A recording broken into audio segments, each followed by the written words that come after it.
है Wangshan family, welcome back. Let's start our new chapter. Wangji का mark carry करता था विंग। यही रीजन था कि विंग को वांगजी का दर्द फील हो रहा था और जो हर्ब्स ये सब लोग विंग को देने की कोशिश कर रहे थे, उन हर्ब्स से मार्क की पावर वर्क नहीं कर पा रही थी। यही रीजन था कि वेंचिंग ने भी विंग को सेम हर्ब दी थी जो वेंचिंग को शुयांग और शाओ शिनचेन ने दी थी और कहा था कि अगर विंग को दर्द हो तो ये दे देना, और तब वेंचिंग ने वैसा ही किया था। इसलिए विंग कुछ वक्त के लिए अनकंफर्टेबल ना फील करते हुए सही से सो चुका था। पर ऑब्वियसली विंग एक स्ट्रॉन्ग और डोमिनेटेड ओमेगा था, साथ ही उसको जिसने मार्क किया था वो भी एक स्ट्रॉन्ग और डोमिनेटेड अल्फा था। तो वो हर्ब्स विंग को ज्यादा देर तक दर्द से रिलीफ नहीं दे पाई और फिर एक बार विंग का दर्द स्टार्ट हो चुका था। और अब जब विंग को पता चल चुका था कि उसके पेन का रीजन क्या है, तो ऑब्वियसली विंग अपने अल्फा के पास जाना चाहता था, पर ये सब लोग उसे रोक रहे थे।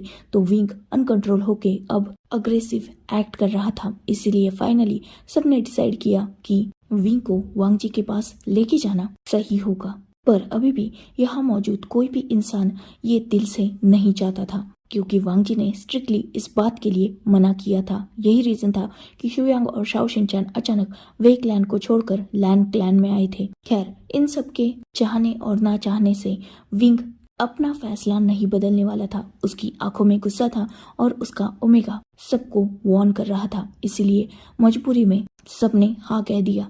पर शुयांग, जो अभी भी इस बात के लिए कन्विंस नहीं था, उसने विंग के ओमेगा को लास्ट बार स्टिफली पूछा कि क्या सच में विंग और ओमेगा वुशियान दोनों भी ये चाहते हैं, क्योंकि ऐसा ना हो कि विंग की इसमें मर्जी ना हो और ओमेगा वुशियान विंग के मर्जी के खिलाफ वांगजी के पास पहुंच जाए और इससे बाद में वांगजी और विंग के रिश्ते पे इफेक्ट पड़ेगा। तो अभी भी वक्त है, विंग सोच ले। विंग जो अपने वुशियान मतलब ओमेगा में चेंज हो चुका था, उसने एक डीप ब्रीथ ली और खुद को नॉर्मल किया। मतलब वो अभी विंग था, उसकी आइज भी नॉर्मल हो चुकी थी। विंग भी अपने अल्फा का दर्द अभी भी फील कर सकता था, क्योंकि उसका मार्क अभी भी चल रहा था। इसलिए उसने भी अपनी ब्लीडिंग आइज से शुयांग की तरफ देखा और नोट किया। विंग का ये जवाब सुनकर वहाँ हर कोई हैप्पी भी हो चुका था, साथ ही सबको रिलैक्स भी फील हुआ था, क्योंकि वो खुद वांगजी को ये समझा चुके थे कि उसे विंग की हेल्प लेनी चाहिए, पर वांगजी ये बिल्कुल नहीं चाहता था। पर अब जब खुद ओमेगा अपने अल्फा के पास जाएगा तो अल्फा उसे डिनाई नहीं कर पाएगा और वांगजी को उस दर्द से रिलीफ फील होगा। शाओ शिनचैन जो आगे बढ़ा और उसने विंग को होल्ड कर लिया, क्योंकि ऑब्वियसली विंग अभी भी उस पेन की वजह से फ्लोर पर गिरा हुआ था। शाओ शिनचैन ने अपने सपोर्ट से विंग को खड़ा करके उसके एक आर्म को स्ट्रांगली होल्ड कर लिया और दूसरी तरफ से उसे शुयांग ने होल्ड किया था। फाइनली वो सब कोल्ड केव के सामने पहुंच चुके थे, जिस केव का एंट्रेंस बहुत सारे स्ट्रॉन्ग तालिस्मा से और पावर से कवर था, ताकि वांगजी उन सब को तोड़कर बाहर ना आ पाए। ऑब्वियसली एक स्ट्रॉन्ग और डोमिनेटेड अल्फा जिसका मार्क ओमेगा है, वो रट में बहुत ज्यादा अग्रेसिव बिहेव करेगा और अपने ओमेगा की क्रेविंग करेगा, जिस वजह से वो खुद को भी हर्ट कर सकता है और दूसरों को भी। इन्हीं चीजों को अवॉइड करने के लिए वांगजी को उस केव में बंद कर दिया गया था। जैसे ही सब लोग विंग को लेकर उस केव के पास पहुंचे थे, अंदर जो अल्फा पेन और सफरिंग की वजह से ग्रॉल कर रहा था, साथ ही खुद को छुड़ाने की कोशिश, वो शांत हो चुका था। ऑब्वियसली ये लोग रास्ते में थे, तभी से इन्हें वांगजी की वो पेनफुल वॉइस और अल्फा ग्रोल्स आना स्टार्ट हो चुके थे। पर जैसे ही ये केव के पास पहुंचे थे, वांगजी बिल्कुल शांत हो चुका था। उसकी कोई भी आवाज अंदर से नहीं आ रही थी, क्योंकि उसे भी फील हो चुकी थी अपने ओमेगा की प्रेजेंस आसपास। तो अब वो अपने ओमेगा को अपने पास लाने के लिए डेस्परेट हो रहा था, पर ऑब्वियसली तालिस्मास की वजह से वो बाहर नहीं आ सकता था। इसलिए कुछ पल की खामोशी के बाद वो फिर से अग्रेसिव हो चुका था और अपने ओमेगा को अल्फा वॉइस में अपने पास आने के लिए बुला रहा था, या यूं कहा जाए वो कमांड कर रहा था। विंग जो फिलहाल शुयांग और शाओ शिनचैन दोनों का भी सपोर्ट लेना छोड़ चुका था और उस केव की तरफ अपने कदमों को बढ़ा चुका था। शुयंग और शाओ शिनचैन ने, साथ ही बाकी सब ने भी उन स्ट्रॉन्ग तालिस्मा को और बैरियर को उस केव के एंट्रेंस से हटा दिया, जिससे विंग आसानी से अंदर जा पाए। जैसे ही विंग ने उस केव में कदम रखा था, वैसे ही फिर से सब ने उन तालिस्मा को एक्टिवेट कर दिया और वो लोग वहां से निकलने लगे। साथ ही उस केव के आसपास एक स्ट्रॉन्ग साइलेंसिंग स्पेल भी लगा दिया गया था। वही दूसरी तरफ विंग जो केव के एंट्रेंस के थोड़ा आगे ही गया था, तभी वो अपने कदम रोक चुका था और आसपास देख रहा था। इस पूरे केव में स्ट्रॉन्ग अल्फा फेरोमोन्स फिलअप थे, जो ऑब्वियसली सैंडलवुड मतलब उसी के अल्फा के थे। केव बहुत ज्यादा खूबसूरत था। ऑब्वियसली वो आइस से बना हुआ था, जिस वजह से उस पूरे केव में लाइट रिफ्लेक्ट हो रही थी और पूरा केव शाइन कर रहा था। अब तक विंग को वांगजी नजर नहीं आया था और फिलहाल के लिए वो इस केव की ही ब्यूटी में इतना ज्यादा खो चुका था कि उसे एक पल के लिए वांगजी की याद ही नहीं। पर ऑब्वियसली अल्फा तो कब से अपने ओमेगा का इंतजार कर रहा था और अपने ओमेगा को अपने सामने देखते ही खुद को वो कैसे कंट्रोल कर पाता। अपने हाथ को आगे बढ़ाकर स्ट्रांगली वांगजी ने विंग के आर्म को होल्ड कर लिया था और सीधा उसने विंग को अपनी तरफ टर्न किया। जैसे ही विंग की नजर उस केव से हटकर अब अपने अल्फा पर गई थी, उसके एक्सप्रेशंस टोटली चेंज हो चुके थे। बहुत सारा डर, साथ ही एक सुकून और बहुत वरिड नजर आ रहा था विंग। वांगजी जो लगभग फुल्ली नेकेड विंग के सामने खड़ा था। ऑब्वियसली अब तक उसका ओमेगा यहाँ नहीं था, तो वांगजी खुद को कंट्रोल करने की कोशिश कर रहा था, पर उससे हो नहीं रहा था। यही रीजन था कि फ्रस्ट्रेशन की वजह से वांगजी ने खुद को भी हर्ट कर लिया था। विंग क्लियरली वांगजी के बॉडी पर मार्क्स देख सकता था, जो बिल्कुल ताजा थे। वांगजी भी अपनी अल्फा आईज से अपने ओमेगा को ही देख रहा था। विंग के आर्म पर वांगजी की पकड़ बहुत ज्यादा स्ट्रांग थी। यही रीजन था कि विंग को हर्ट होने लगा था, पर विंग ने फिलहाल कुछ भी नहीं कहा और वो एक कदम वांगजी की तरफ बढ़ा।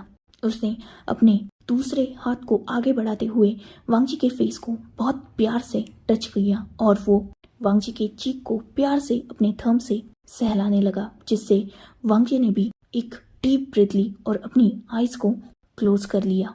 विंग फिलहाल नॉर्मल था, मतलब उसका ओमेगा उस पर कंट्रोल नहीं कर रहा था। विंग जिसे खुद ही अपने अल्फा को ऐसे देखकर बुरा लग रहा था, इसलिए विंग खुद को ना रोकते हुए वांगजी के और भी करीब जाने लगा। वही वांगजी जो इसी वक्त का इंतजार कर रहा था, उसने भी खुद को होल्ड नहीं किया और उसने एक ही झटके में विंग को अपनी तरफ खींचा और विंग को टाइटली अपने आर्म्स में होल्ड कर लिया। वो अभी विंग के सेंट ग्लैंड की तरफ झुका था और विंग के फेरोमोन्स को इनहेल करने के लिए उसने जैसे ही एक डीप ब्रीथ ली, अभी तक जो आईज सेटिस्फेक्शन और खुशी में बंद हो चुकी थी, अचानक वो आईज ओपन हो चुकी थी और वांगजी ने विंग को एक झटके से पीछे की तरफ थ्रो कर दिया था, जिससे विंग इस एक्शन के लिए बिल्कुल रेडी नहीं था, तो नीचे गिर गया। ऑब्वियसली आज तक विंग ने कभी भी वांगजी के अल्फा को फेस नहीं किया था। हाँ, वांगजी आज तक विंग को बहुत बार अपने अल्फा थ्रू कंट्रोल करता था। ऐसा नहीं था कि विंग ने वांगजी के अल्फा को कभी देखा ही नहीं था, पर तब वांगजी का अल्फा उसके कंट्रोल में रहता था और आज वो रट में था, तो वांगजी अपने अल्फा को कंट्रोल नहीं कर सकता था। शायद यही रीजन था कि विंग वांगजी का फेस देखकर अचानक से डर चुका था, क्योंकि वांगजी का अल्फा बहुत ज्यादा गुस्से में नजर आ रहा था। उसके फेशियल एक्सप्रेशन चेंज हो चुके थे और उसकी हाथों की मुट्ठियां बन चुकी थी। दूसरे ही झटके में विंग जो फ्लोर पर गिरा हुआ था, उसके ऊपर वांगजी था, जो विंग की आंखों में गुस्से से देख रहा था। विंग जो डर चुका था, इनफैक्ट वो अंदर तक सहम चुका था वांगजी की वो डेविल आईज देख के, तो अपने आप ही उसने अपनी आईज को वांगजी की आईज से हटा लिया और वो दूसरी तरफ देखने ही वाला था, तभी वांगजी की स्ट्रॉन्ग ग्रिप जिसने विंग की जॉ लाइन को होल्ड कर लिया था और वांगजी मजबूर कर रहा था विंग को खुद की तरफ देखने के लिए। विंग जिसे लिटरली अब वांगजी की आंखों से ही डर लग रहा था। वही वांगजी फिर एक बार विंग के करीब झुका और उसने विंग को डीपली इनहेल किया। विंग जो कुछ भी समझ नहीं पा रहा था कि वांगजी ऐसा कर क्यों रहा है। Your alpha is in shut, didn't you feel my pain, right omega. Wangji जिसकी आवाज बहुत ज्यादा कोल्ड थी, साथ ही हार्श भी, वही वांगजी का हाथ जो विंग के जॉ पर था, उसकी ग्रिप और भी ज्यादा टाइट हो चुकी थी और उसकी आईज बहुत ज्यादा गुस्से में थी। विंग जिसे बहुत दर्द होने लगा था, उसने अपने दोनों हाथों को आगे बढ़ाया और एक हाथ वांगजी के उस हाथ पर रखा जिससे वांगजी ने विंग की जॉ को होल्ड करके रखा था। वही दूसरा हाथ खुद को मैनेज करने के लिए विंग ने वांगजी के आर्म को होल्ड कर लिया था।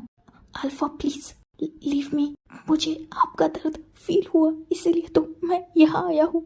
वांगजी जिसके फेस पर अचानक से स्मक आ चुका था और उसने विंग से अपनी नजरें हटाकर विंग के नेक की तरफ डाली जहाँ विंग का अल्फा मार्क था। मेरे पेन को फील किया मेरे ओमेगा ने, इस मार्क की वजह से ना। ये मार्क शायद तुम्हारे और उस दूसरे अल्फा के बीच में आ गया होगा। ये सुनते ही विंग शॉक हो चुका था और वो वांगजी की तरफ देख रहा था। What do you mean alpha? दोनों भी एक दूसरे को गुस्से से देख रहे थे। I mean मार्क्ड ओमेगा होने के बावजूद, ये जानते हुए कि तुम्हारा अल्फा रट में है और वो तुम्हें डेस्परेटली अपने पास चाहेगा, ये पता होते हुए भी किसी और अल्फा के फेरोमोन्स तुम्हारे क्लोथ्स पर है और तुम वैसी ही हालत में मेरे पास आई हो। तड़प रहा था तुम्हारे लिए, क्रेविंग कर रहा था तुम्हारी, कब से तुम्हें पुकार रहा था। और फाइनली जब मैंने अपनी आंखों के सामने अपने ओमेगा को देखा तो एक रिलीफ फील करने, तुम्हारी स्मेल को इनहेल करने आया मैं। पर फील क्या किया?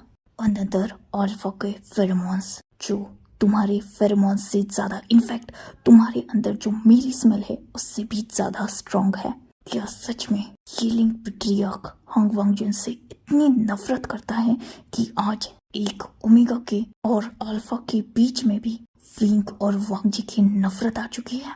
क्यों आए हो माय ओमेगा यहाँ पर? अपने अल्फा को दर्द में तड़पता हुआ देखने के लिए, या फिर ये चाहते हो कि जैसे लान वांगजी तुम्हें दर्द देता था वैसे ही तुम उसके अल्फा लान सान को सफर करते हुए देखना चाहते हो? विंग जो वांगजी को अनब्लिंकिंगली देख रहा था, मतलब ये अल्फा रट में है और क्या क्या सोच रहा है। लाइक सीरियसली, विंग एक अल्फा के जो उसका खुद का अल्फा है और इस कंडीशन में जब वो सबसे ज्यादा स्ट्रॉन्ग और डोमिनेटेड है, इसके पास आएगा इसे चिढ़ाने के लिए। विंग खुद की ही कब्र खुद के हाथों से क्यों खोदेगा? वो यहाँ इस अल्फा के लिए आया है ताकि इससे ठीक फील हो और उस पर किसी और के फेरोमोन से, ऑब्वियसली वो शुयांग और शाओशिनचेन के फेरोमोन से, क्योंकि उन्होंने विंग को होल्ड करके रखा था। पर इस अल्फा के दिमाग में वो बात नहीं घुसने वाली। विंग जो ये अच्छी तरीके से जानता था, इसलिए उसने भी इस बार वांगजी के सामने ना ही वीक एक्ट करते हुए या ना ही खुद को झुकाते हुए सीधा वांगजी के हाथ को रफली अपनी जॉ से हटाया और वांगजी को अपने ऊपर से पीछे की तरफ पुश कर दिया, जिससे विंग ने खुद को वांगजी से छुड़ा लिया और फिलहाल वांगजी पीछे हट चुका था और वो विंग की तरफ और भी गुस्से से देख रहा था। विंग जो फ्लोर से खड़ा हो गया और उसने पहले तो खुद के अपर लेयर को उतारकर साइड में थ्रो कर दिया, क्योंकि वो इस अल्फा को ज्यादा ट्रिगर भी नहीं कर सकता। फिलहाल वांगजी जो नीचे गिरा हुआ था और विंग उसके सामने गुस्से में खड़ा था। अल्फा लानसान, बेवकूफ लगता हुआ आपको, जो सिर्फ आपको दर्द में देखने के लिए, जो पहले किसी और अल्फा के साथ टाइम स्पेंड करने के बाद बिना खुद को वॉशअप किए यहाँ आऊंगा। एक का गुस्सा और टेंट्रम्स मुझसे संभाले नहीं जा रहे और फिलहाल तो सिर्फ लान वांगजी ही नहीं, लानसान भी मेरे सामने है। यू नो व्हाट, लान वांगजी जब होश में रहता है ना, मेरी बैंड बजा के रखता है। किसी और की तरफ देखना तो दूर, किसी और अल्फा के सामने नजरें उठाने के लिए तक मुझे पनिशमेंट मिलती है। और फिलहाल तो मेरे सामने मेरा अल्फा खड़ा है जो लान वांगजी से 10 कदम आगे है। उसके सामने मैं इतना बड़ा रिस्क लूंगा तो आपको नहीं लगता बहुत जल्द लैन क्लैन की सेमेट्री में मेरे नाम की एक टैबलेट होगी? विंग जिसने अपनी बात को कंप्लीट किया और एक कैस्ट्रिक स्माइल के साथ वांगजी की तरफ देखा, वही अल्फा लानसान जो विंग की तरफ देख रहा था, वो भी बहुत शॉकिंगली, हाँ उसने पहले भी इस ओमेगा को देखा है, इसके साथ टाइम भी स्पेंड किया है, पर पहले तो ये ओमेगा कितना शांत नजर आता था उसके सामने, अपना मुंह तक खोलने की कोशिश नहीं करता था। उसकी आंखों से डर जाया करता था और हर एक बात को ओबीडियंटली मान लिया करता था। अगर वांग जी गुस्सा करे तो चुपचाप विंग सह लेता था, पर आज विंग इस सिचुएशन में जब वांग जी रट में है उसे आंसर कर रहा है, इनफैक्ट उससे फाइट बैक कर रहा है। सच में लानजान अपने पेन को छोड़कर विंग की तरफ अनब्लिंकिंगली देख रहा था और उसके फेस पर एक क्यूट सी स्माइल आ चुकी थी। विंग ने इरिटेट होकर वांग जी की उस स्माइल को देखा और लगभग शाउट करते हुए कहा, आपका पेन मैं फील कर सकता था, इसलिए खुद को होल्ड नहीं कर पाया और नीचे गिर गया। तो आप ही के दोस्त शुयांग और शाओ शिनचैन ने, जो मेरे अंकल हैं, मुझे यहाँ उठा कर लाए हैं आपके पास, और उसी वजह से उनके फेरोमोन्स मेरे क्लोथ्स पर थे। एक अल्फा और उसका टॉर्चर तो मुझसे सहा नहीं जा रहा। दूसरे के पास जाकर इतनी यंग एज में मरने के लिए मैं रेडी नहीं हूँ। एंड माय डियरेस्ट अल्फा, मैं यहाँ आपके लिए आया था। आपके पेन को फील करके मुझे बहुत दर्द हो रहा था। जब से ये पता चला था कि आप रट में हैं और मुझे वांग जी ने मना करके रखा है पास आने के लिए, तब से ये सोचकर परेशान था कि मेरा अल्फा वो दर्द कैसे सह रहा होगा, क्या वो ठीक होगा या फिर उसे कुछ हो गया होगा। डेस्परेट था आपके पास आने के लिए, आपको देखने के लिए, पर आप और वांग जी दोनों भी सुधर नहीं सकते। मैं ही बेवकूफ हूँ जो हर बार आपकी बातों में आ जाता हूँ, पर इस बार नहीं। आप ना इसी दर्द और सफरिंग के लायक है, तो सही से मैं जा रहा हूँ। विंग, जिसने वांग जी की तरफ देखा और एक स्माइल की, वो होता है ना, हम किसी को चिढ़ाने के लिए गुस्से में स्माइल करते हैं या यूं कहा जाए बस अपने दांत दिखाते हैं, कुछ वैसे ही। और वो वांग जी को क्रॉस करके वहां से फिर से उस केव के एग्जिट की तरफ अपने कदमों को बढ़ा चुका था। विंग, जो अभी उस केव के एग्जिट के पास पहुंचा ही था, तब उसे अपने पीछे से कदमों की आवाज आने लगी और बहुत जल्द वांग जी ने विंग को पूरी तरीके से बैक से ही हक कर लिया था और विंग पूरी तरीके से वांग जी की आगोश में समा चुका था। विंग, जो वांग जी से छूटने के लिए स्ट्रगल कर रहा था, वही वांग जी जिसने विंग को पूरी तरीके से बहुत टाइटली होल्ड करके रखा था। अपनी चिन को विंग के शोल्डर पर रखने के बाद वांग जी ने अपनी आईज क्लोज की और वैसे ही लीन होते हुए उसने अपनी नोज को फिर एक बार विंग के सेंट ग्लैंड पर रखा। Release your own pheromones, you devil, मुझसे दूर रहो, तुम मेरे प्यार और केयर के लायक ही नहीं हो, छोड़ो मुझे, जाने दो। विंग, जो बहुत छटपटा रहा था, स्ट्रगल कर रहा था, वही वांग जी जिसकी ग्रिप विंग की बॉडी पर और भी ज्यादा टाइट हो रही थी। लिटिल डेविल, प्लीज अपने अल्फा को माफ कर दो, गलती हो गई मुझसे, आगे से ऐसी गलती कभी नहीं करूंगा। आई प्रॉमिस कभी भी अपने ओमेगा पर डाउट नहीं करूंगा। अब प्लीज अपने अल्फा को थोड़ा रिलीफ फील कराओ, सच में तुम्हारा अल्फा बहुत पेन में है। विंग, जिसने अपने फेरोमोन्स को रिलीज तो नहीं किया पर कुछ ऐसा किया जिससे वांग जी की दर्द में चीख निकल चुकी थी, साथ ही उसकी ग्रिप भी विंग के ऊपर से लूज हो चुकी थी।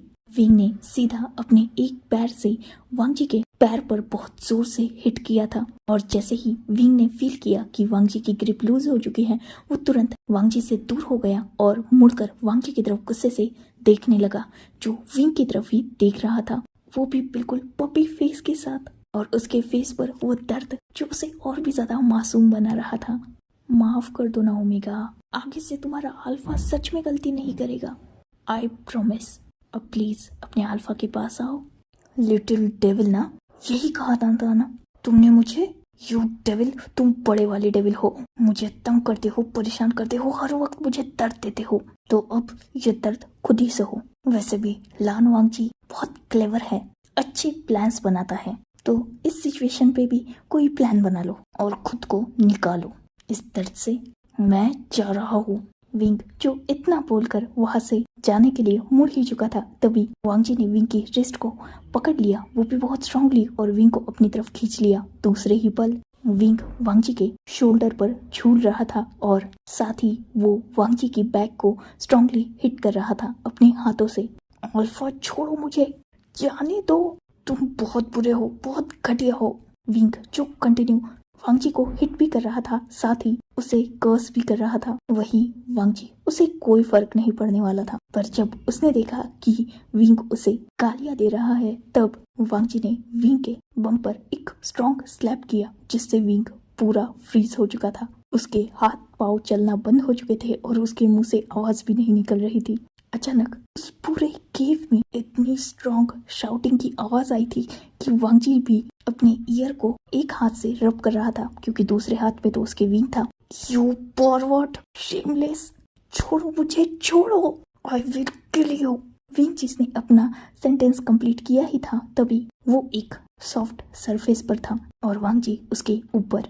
माय क्यूट लिटिल ओमेगा, मैं तो मरने के लिए कब से रेडी हूँ, और अगर मौत मेरी खुद के ओमेगा के हाथों हो तो ये लानजान एक तो क्या 100 मौत मरेगा, और वो मौत और भी ज्यादा खूबसूरत तब होगी जब ये अल्फा उसके ओमेगा के बाहों में मरेगा।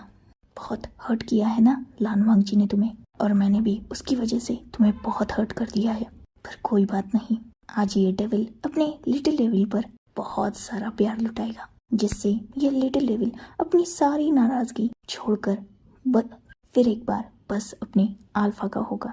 विंग जो वांगजी की बातों में कहीं ना कहीं एक अट्रैक्शन फील कर रहा था। उसकी आईज बहुत ज्यादा डिफरेंट थी, इनफैक्ट दोनों की भी आईज बहुत ज्यादा डिफरेंट थी। दोनों भी अनब्लिंकिंगली एक दूसरे की तरफ देख रहे थे और विंग अपना स्ट्रगल छोड़ चुका था तो वांगजी भी अब विंग के ऊपर से वो टाइट ग्रिप लूज कर चुका था।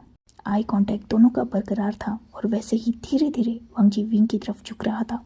एक डीप ब्रीथ के बाद विंग जिसने अपनी आईज क्लोज कर ली थी उस टच की वजह से जो अभी अभी वांगजी के लिप्स ने विंग के लिप्स पर किया था, उस टच ने या उस टच में जो प्यार था उसने ये तो पता नहीं पर अपने स्ट्रगल को पूरी तरीके से छोड़कर विंग अपने अल्फा की बाहों में मेल्ट हो चुका था। बहुत लंबी थी वो रात, इतनी लंबी कि उसका एंड तब तक नहीं हुआ जब तक लाख बेगिंग के बावजूद अल्फा के ना रुकने पर विंग उसी की बाहों में अनकॉन्शियस नहीं हो गया। नींद अभी कंप्लीट भी नहीं हुई थी और फिर एक बार सेम प्लेजर विंग फील कर सकता था। अपनी आईज ओपन करने के बाद अपनी अल्फा को अपने ऊपर देखकर उसकी आईज में अपने लिए बेशुमार प्यार देखकर फिर एक बार विंग खुद को उसके नाम से मौन करने के लिए रोक नहीं पाया और फिर एक बार उस बेशुमार प्यार को फील करते करते कब वो सो गया अपने अल्फा की आगोश में, ये तो वो भी नहीं जानता। नेक्स्ट डे धीरे धीरे विंग की आईज ओपन हो रही थी। बहुत टाइट पर सॉफ्ट ग्रिप वो अपने बॉडी पर फील कर सकता था। साथ ही आईज ओपन करते ही उसके सामने अपनी अल्फा की बेयर चेस्ट थी जिस पर वो शांति से लेटा हुआ था। अपनी बैक पर एक सॉफ्ट रबिंग विंग फील कर सकता था जिस वजह से उसे पेन में रिलीफ मिल रहा था। विंग जिसने अपने फेस को धीरे धीरे वांगजी के चेस्ट पर रफ किया और बाद में वो वांगजी की तरफ देखने लगा अपने हेड को वैसे ही ऊपर करके।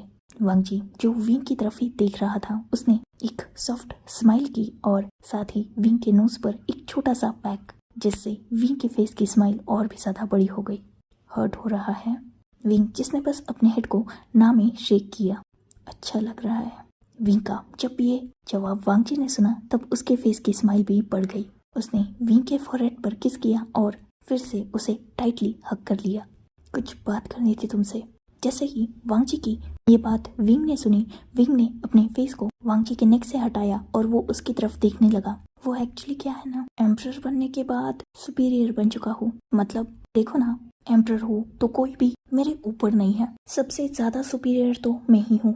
तो सोच रहा हूँ किसी को अपनी ओनरशिप दे दूँ। विंग जो वांगजी की बातों से कंफ्यूज हो रहा था और उसके फेस पर वैसे ही रिएक्शन भी थे पर फिर भी उसने कुछ कहा नहीं। वांगजी जिसके फेस पर स्माइल थी उसने विंग के नोज को अपने नोज से रब किया और उसकी तरफ थोड़ा नॉटीली देखा। मेरे ओमेगा की ओनरशिप चाहता हूँ मैं खुद पे। क्या मेरा ओमेगा मुझे मार्क करके, मुझे क्लेम करके मेरी ओनरशिप एक्सेप्ट करना चाहेगा?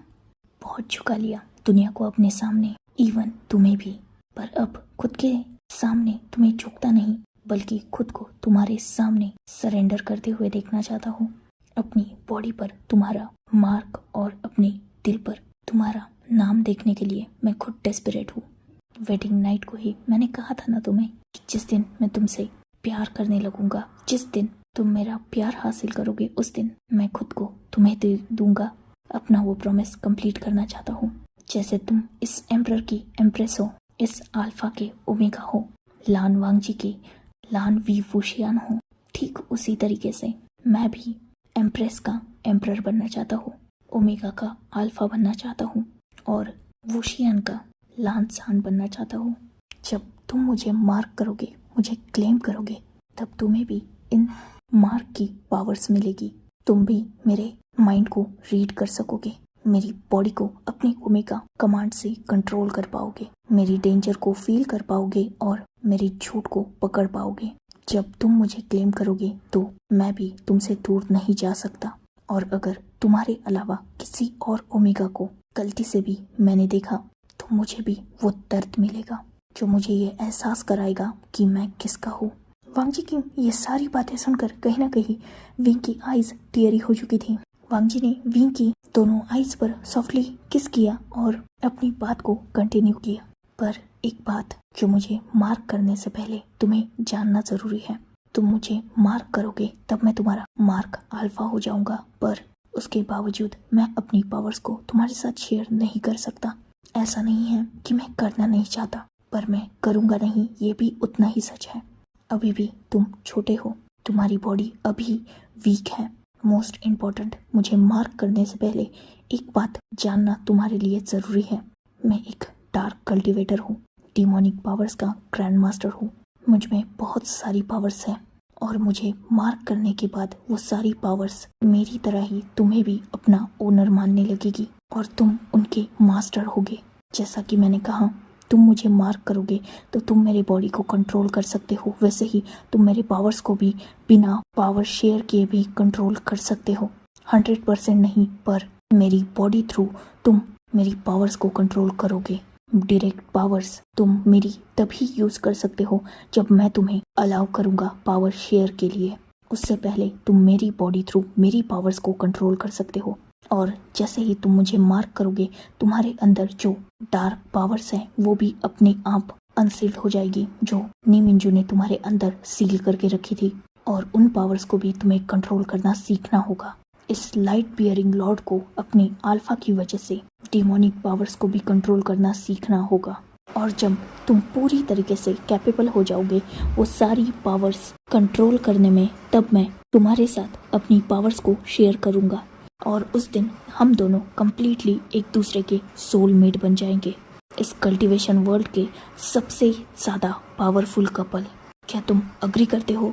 अगर हाँ तो तुम मुझे मार्क कर सकते हो, और अगर तुम्हें वक्त चाहिए तो वो वक्त मैं तुम्हें दूंगा। विंग जिसने नोट किया और उसने वांग जी की तरफ देखा।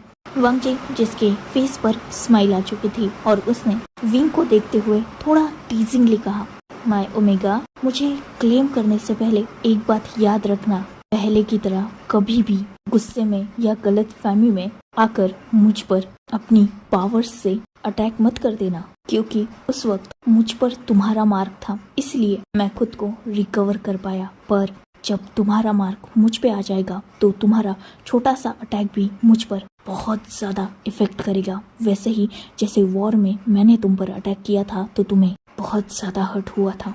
हम दोनों को अपनी पावर्स के बारे में, अपने राइट्स के बारे में और अपने स्ट्रेंथ के बारे में जानना ज़रूरी है, वरना फ्यूचर में कहीं ऐसा ना हो कि ओमेगा ने गुस्सा होकर अपने अल्फा को सीधा जान से मार दिया।